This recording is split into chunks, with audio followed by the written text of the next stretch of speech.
Mes très chers compatriotes panafricains de cette planète Terre conquise d'une manière obscure et lâche par le Satan à maître absolu, en ma qualité de politologue spirituel, patriarche Anatole Venat, président fondateur de COTRAC, collectif de travailleurs retraités de l'Afrique centrale, le seul soutien inconditionnel de mon candidat naturel, Paul Biya, devenu par sa tolérance, sa persévérance, abbé d'Afrique dans sa force d'expérience.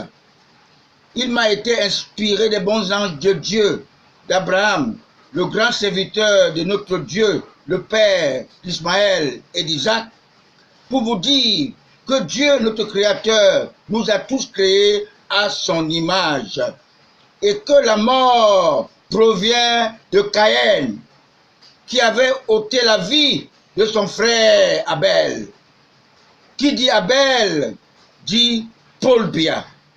Le Satan qui s'était déguisé en serpent pour tromper Ève au jardin d'Éden, ce Satan dans ce monde éphémère de facilité qui pousse tous les fainéants de s'adhérer dans la franc-maçonnerie, dans la facilité. Je chute pour dire à toutes nos populations du continent africain que la mort est l'œuvre du Satan. Un humain qui mange bio, qui respecte les commandements de Dieu, qui a la foi en Jésus, Christ notre Sauveur, ne meurt pas et qui cultive l'amour du prochain. Mes très chers compatriotes, en réalité, mes très chers compatriotes, si le président Paul Biya avait accepté cette élection du 7 octobre 2018 et qui s'est déroulée démocratiquement comme l'eau de roche, parce qu'il ne se reprochait de rien. Je le dis parce que le maire de Sarmelima, qui a pour parrain Edgar Alain Mbengo, son fils ingrat, a déclaré dans Canal 2 que chacun suit la politique de Paul Biya. En le suivant, ce jour-là, je le considère comme un malade mental. Il est certainement comme ceux qui m'ont traité de tous les noms d'oiseaux lorsque je lui avais demandé de solliciter un troisième septennat en 2016 à la cathédrale Saint-Pierre et Paul de Bonadibon. Nous n'avons pas de leçons à recevoir de la France.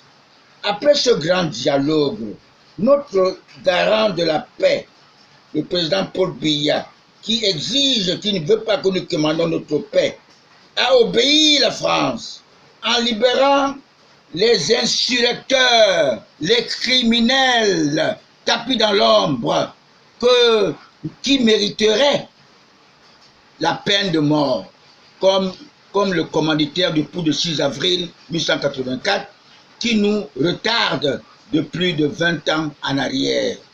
Notre tout premier chef de l'État, Amadou Ahidjo, qui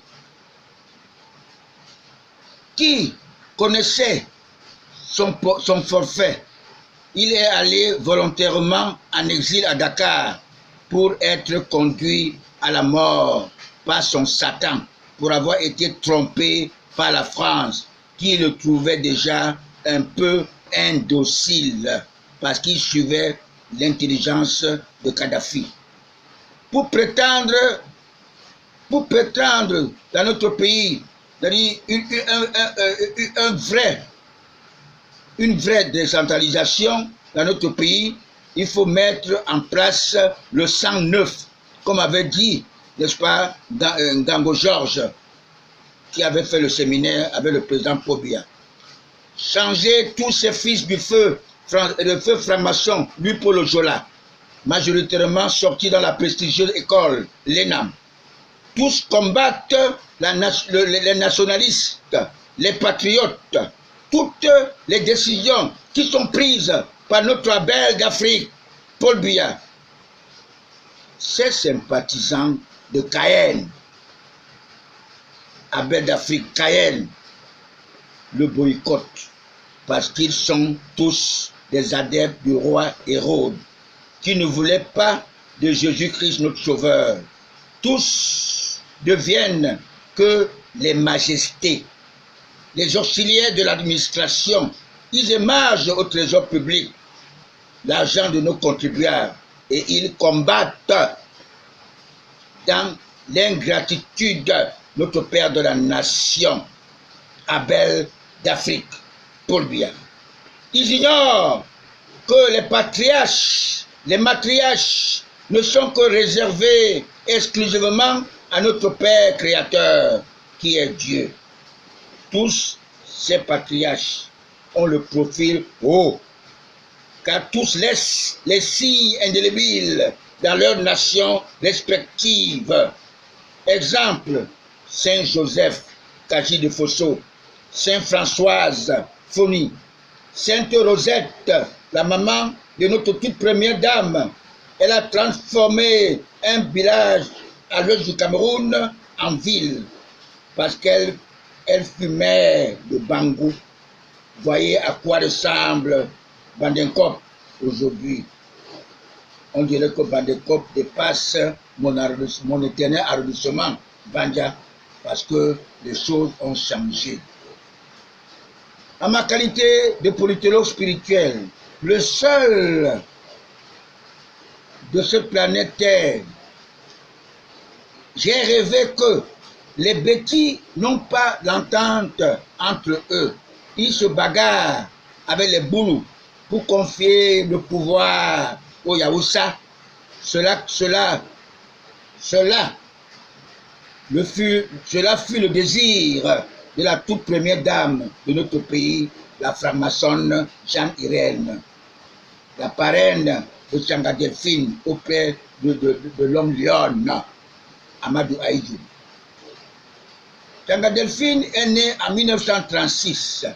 Elle se trouve sur une chaise roulante, comme le fils spirituel de Kame Samuel, le cacique du parti unique, contre Comène Augustin. Ses amis, ses frères du G11, ils ont toujours trompé le chef de l'État, même pour lui avoir fait dynamiter le collège monté à Yaoundé. Ils ont même exécuté les avocats qui travaillaient pour Paul Biya, qui aimaient Paul Biya, le G11, comme par exemple l'avocat Ngongo Otu, pour le précipiter au paradis. Et son ami Bernard Mouna, le seul fils de Mounantande Salomon, qui s'est trouvé au paradis. Tous les avocats ne sont que des sympathisants du Satan. Ils n'ont pas la crainte de Dieu avec leurs robes noires. Mais ils ne savent pas que le droit est caustique et plastique. Et la Sainte Bible est le premier livre de cette planète Terre qui m'a donné mon droit canon de notre toute première église catholique romaine, catholique de l'apôtre Pierre. Cette église demeurerait toujours la première des églises chrétiennes. Elle sera comme le tout premier parti démocratique de RDPC, créé le 24 mars 1985 à Bamenda par l'homme lion, qui nous sort du ténèbre. Vous devez le comprendre. Alors, je voulais dire en gros, je résume, tout flatteur vit aux dépens de celui qui l'écoute. Comment un pays aussi souverain comme le Cameroun, appelé la France, devrait nous tromper plus de 60 ans, alors que nous sommes indépendants avec son chef de l'État élu souverainement, sans effusion de sang.